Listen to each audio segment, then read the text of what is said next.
নমস্কাৰ জিকে নিশ্চয় এটা নতুন ভিডিঅ'লৈ আপোনালোকক স্বাগতম জনাইছোঁ। আজিৰ এই ভিডিঅ'টো হ'ল বড়োলেণ্ড টেৰিটৰিয়েল ৰিজন, যাক আমি বিটিআৰ বুলি কওঁ, তাৰ ওপৰত।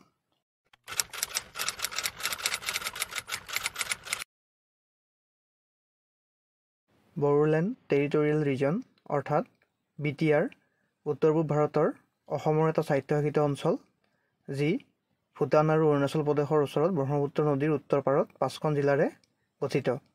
2003 চনৰ ফেব্ৰুৱাৰী মাহত স্বাক্ষৰিত চুক্তি অনুসৰি বড়োলেণ্ড টেৰিটৰিয়েল কাউন্সিল নামেৰে জনাজাত এটা নিৰ্বাচিত সংস্থাই ইয়াক পৰিচালনা কৰে আৰু 2020 চনৰ জানুৱাৰী মাহত স্বাক্ষৰিত চুক্তিৰ দ্বাৰা ইয়াৰ স্বায়ত্তশাসন আৰু অধিক বৃদ্ধি কৰা হয়।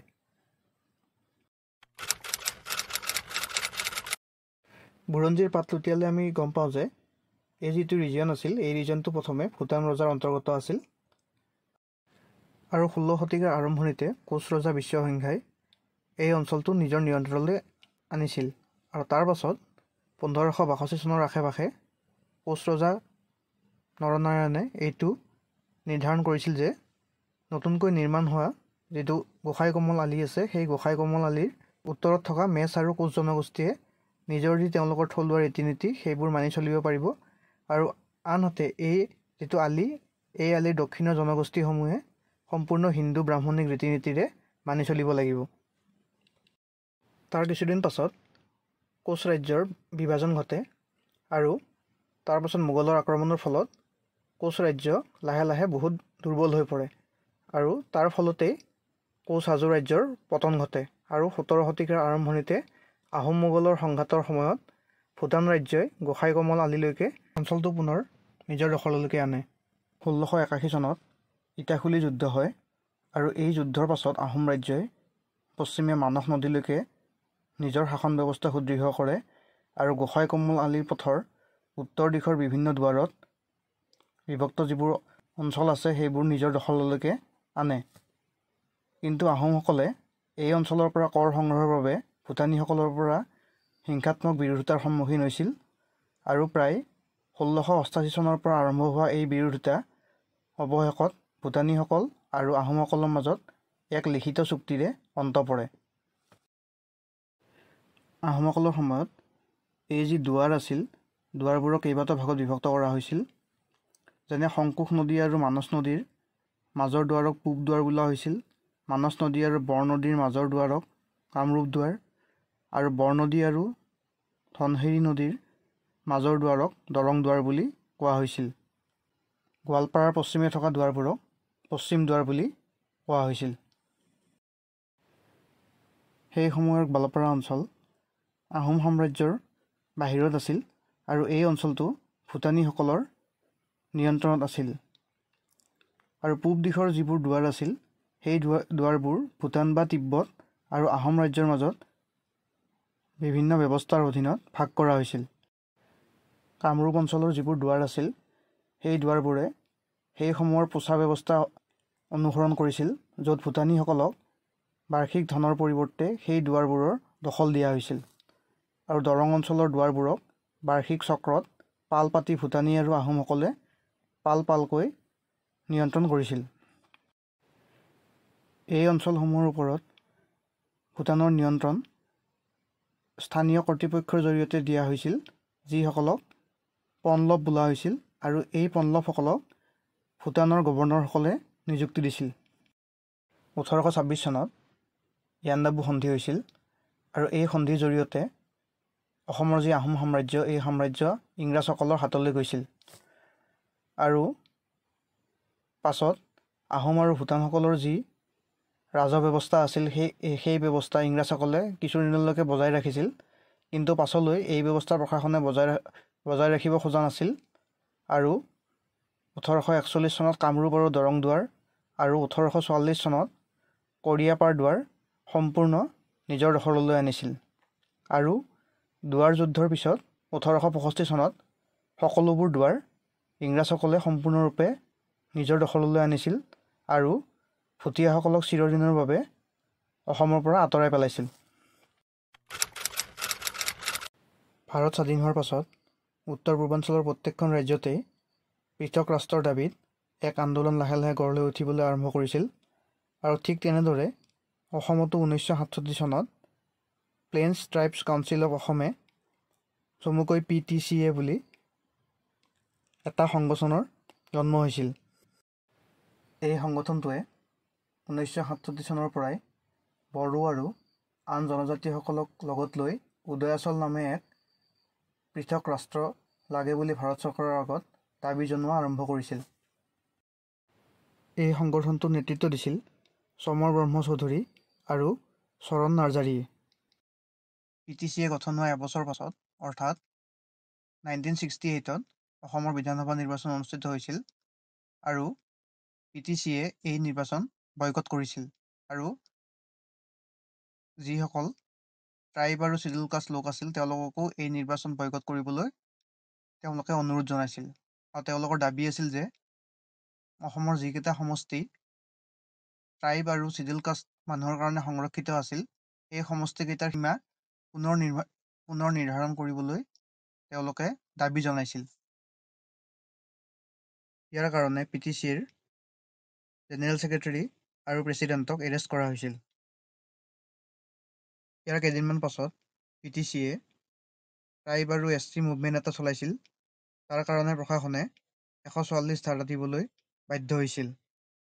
PTCAৰ যি ট্ৰাইব আৰু SC মুভমেণ্ট আছিল এই মুভমেণ্টক সমৰ্থন জনাই হাজাৰৰো অধিক ট্ৰাইব আৰু চিডিউল কাষ্ট কমিউনিটিৰ মানুহে আহি আটামাৰী নামৰ গাঁও এখনৰ এখন ফিল্ডত জমা হৈছিল আৰু তেওঁলোকৰ দাবীসমূহ জনাবলৈ তেওঁলোকে DC অফিচলৈকে গতি কৰিছিল।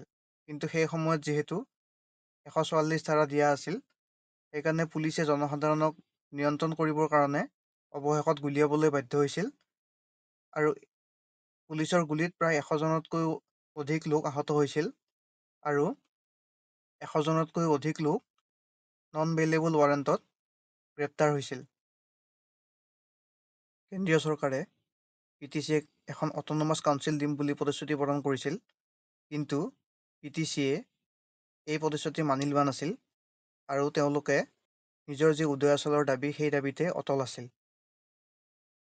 সময়ৰ গতিত PTCAৰ মাজতে সংঘাতৰ আৰম্ভ হয় আৰু PTCAৰ সদস্যৰ এটা অংশই বিনয় ব্ৰহ্মৰ নেতৃত্বত উদয়াচল ৰাষ্ট্ৰৰ বাবে অস্ত্ৰ লৈ যুঁজিবলৈ সিদ্ধান্ত লয়। PTCA দুৰ্বল হোৱাৰ লগে লগে অল বড়ো ষ্টুডেণ্টছ ইউনিয়ন চমুকৈ আপচু আগবাঢ়ি আহে আৰু তেওঁলোকে PCTৰ যি উদয়াচল গঠনৰ দাবী সেই দাবী তেওঁলোকে ৰিজেক্ট কৰে আৰু ৰিজেক্ট কৰি তেওঁলোকে নিজৰ পৃথক বড়োলেণ্ড গঠনৰ দাবীৰে আন্দোলন আৰম্ভ কৰে। ইয়াৰ পাছত অল বড়ো ষ্টুডেণ্টছ ইউনিয়নৰ এক্সট্ৰিমিষ্ট সংস্থা এটাই PCTৰ প্ৰেছিডেণ্ট আৰু কেইবাজনো লিডাৰক হত্যা কৰে আৰু পাছত তেওঁলোকৰ যি পৃথক বড়োলেণ্ডৰ আন্দোলন তীব্ৰতৰভাৱে গঢ়ি তোলে। পৃথক বড়োলেণ্ড গঠনৰ দাবীত হোৱা আন্দোলনৰ ফলত হোৱা হিংসাত বিভিন্নজন মানুহে প্ৰাণ হেৰুৱাব লগা হয় আৰু তাৰ পাছত 1978 চনৰ বিধানসভা নিৰ্বাচনত PTCAৰ 4জন সদস্য অসম বিধানসভালৈ নিৰ্বাচিত হয়। তাৰ পিছতো তেওঁলোকে তেওঁলোকৰ যিবোৰ দাবী লৈ আন্দোলন কৰি আছিল সেই আন্দোলনত একো সুফল পোৱা নাছিল আৰু তেওঁলোকৰ দাবীসমূহ ভাৰত চৰকাৰে মানি লোৱা নাছিল। তাৰ ফলত তেওঁলোকে আন্দোলন আৰু তীব্ৰতৰভাৱে গঢ়ি তুলিছিল আৰু তাৰ ফলত বহুতো হিংসা আৰু হত্যা আৰম্ভ হৈছিল।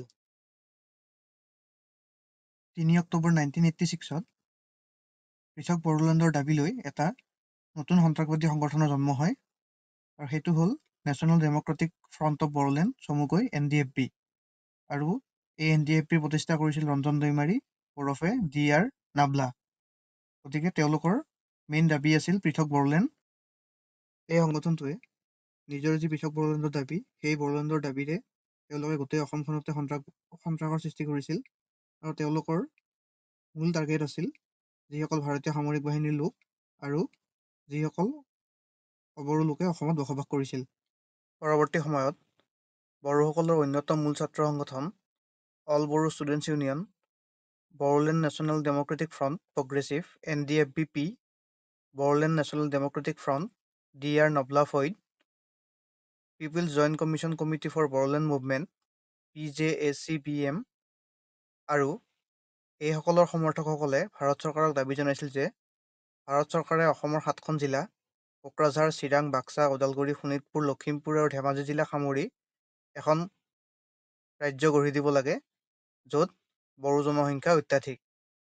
আনহাতে বিচ্ছিন্নতাবাদী বিদ্ৰোহী গোট NDFB-য়ে এই অঞ্চলটোলৈ পৃথক ৰাষ্ট্ৰৰ দাবী কৰিছিল।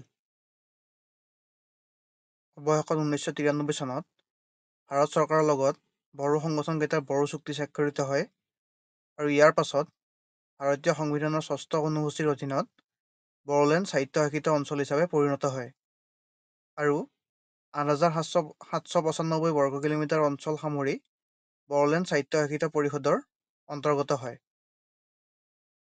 কিন্তু 1994 চনত NDFB-য়ে এই বড়ো চুক্তি বাতিল কৰে আৰু তেওঁলোকে পুনৰ অসমত সন্ত্ৰাস চলোৱা আৰম্ভ কৰে আৰু তেওঁলোকে অবড়োসকলক আৰু ভাৰতৰ সামৰিক বাহিনীক আক্ৰমণৰ লক্ষ্য হিচাপে লৈ তেওঁলোকৰ সন্ত্ৰাস আৰম্ভ কৰে। 1996 চনৰ 18 জুন তাৰিখে বড়োলেণ্ড লিবাৰেশ্যন টাইগাৰ ফ'ৰ্চ চমুকৈ BLTAF নামৰ এটা নতুন সন্ত্ৰাসবাদী সংগঠনৰ জন্ম হয় আৰু এই সংগঠনটোৰ ফাউণ্ডাৰ আছিল প্ৰেম সিং ব্ৰহ্ম আৰু আগ্ৰামা মহিলাৰী। 2003 চনত বড়োলেণ্ডত শান্তি চুক্তি কৰা হয় আৰু বড়ো লিবাৰেশ্যন টাইগাৰ ফ'ৰ্চ BLTF-এ আত্মসমৰ্পণ কৰে আৰু লগে লগে BTC অস্তিত্বলৈ আহে। 2003 চনৰ 6 ডিচেম্বৰত আগ্ৰামা মহিলাৰীৰ নেতৃত্বত BLTF-এ আত্মসমৰ্পণ কৰাৰ লগতে 2003 চনৰ 7 ডিচেম্বৰত আগ্ৰামা মহিলাৰীয়ে BTC-ৰ মুখ্য কাৰ্যবাহী বিষয়া CEM হিচাপে শপত গ্ৰহণ কৰে আৰু বড়োলেণ্ড টেৰিটৰিয়েল কাউন্সিল গঠন কৰা হয়, যাৰ লক্ষ্য আছিল বড়োলেণ্ডৰ অৰ্থনৈতিক, শিক্ষা, সামাজিক, সাংস্কৃতিক আৰু জাতিগত পৰিচয়ৰ ক্ষেত্ৰত উন্নয়ন সাধন কৰা আৰু বড়োলেণ্ড অঞ্চলৰ সম্প্ৰদায়সমূহৰ অন্তঃগাঁথনি উন্নয়ন ত্বৰান্বিত কৰা। 2003 চনৰ 7 ডিচেম্বৰৰ পৰা পাৰিষদৰ 12জন সদস্যক সাময়িকভাৱে গঠন কৰি পাৰিষদৰ প্ৰকৃত কাৰ্যকলাপ আৰম্ভ কৰা হৈছিল। 2005 চনৰ 13 মে'ত প্ৰথমবাৰৰ কাৰণে BTC অঞ্চলত নিৰ্বাচন অনুষ্ঠিত হৈছিল আৰু তাৰ পাছত 2005 চনৰ নৱেম্বৰত উপনিৰ্বাচন অনুষ্ঠিত হৈছিল আৰু এই ইলেকশ্যনৰ পাছতেই BTC-ৰ উন্নয়নমূলক কাম-কাজ সহযোগিতা কৰিবৰ কাৰণে 40 জনীয়া বিধান পৰিষদৰ গঠন কৰা হৈছিল আৰু লগতে আৰু 6জন সদস্য অসমৰ ৰাজ্যপালে মনোনীত কৰিছিল। গতিকে BTC-ৰ মুঠ সদস্য সংখ্যা হৈছে 46 জন আৰু এই সদস্যসকলক MCLA নামে জনাজাত।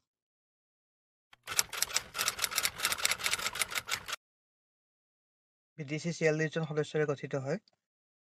ইয়াৰে এই 46 জন সদস্যৰ ভিতৰত অনুসূচিত জনজাতিৰ বাবে 30খন আসন সংৰক্ষিত থাকে আৰু আন জনজাতিৰ বাবে 5খন আসন আৰু অপেন আসন থাকে 5খন আৰু ইয়াৰ উপৰিও ভাৰতৰ ৰাজ্যপালে অন্যান্য জনগোষ্ঠীৰ পৰা 6জন সদস্য মনোনীত কৰে। গতিকে এই আটাইবোৰ মিলি BTC 46 জন সদস্যৰে গঠিত হয় আৰু এই 46 জন সদস্যৰ ভিতৰত 14 জনীয়া এটা মন্ত্ৰীসভা BTC-ত গঠন হয়। BTR ৰিজনটো 5খন জিলাৰে গঠিত। এই 5খন জিলা হ'ল কোকৰাঝাৰ, চিৰাং, বাক্সা, ওদালগুৰি আৰু তামুলপুৰ আৰু এই জিলাকেইখনক 10টা মহকুমা আৰু 40টা উন্নয়ন খণ্ডত বিভক্ত কৰা হৈছে আৰু 2022 চনৰ জানুৱাৰী মাহত তামুলপুৰ মহকুমা বাক্সা জিলাৰ পৰা পৃথক কৰি তামুলপুৰ জিলা নতুনকৈ গঠন কৰা হয়। গতিকে BTR যিটো ৰিজন আছে সেই ৰিজনটো 5খন জিলাৰে গঠন কৰা হয়।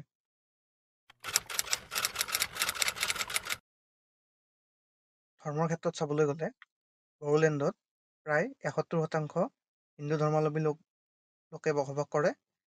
তাৰ পাছত 19% ইছলাম ধৰ্মাৱলম্বী, 9% খ্ৰীষ্টানিটি আৰু বাকী আন ধৰ্মাৱলম্বী লোক প্ৰায় 3% বসবাস কৰে।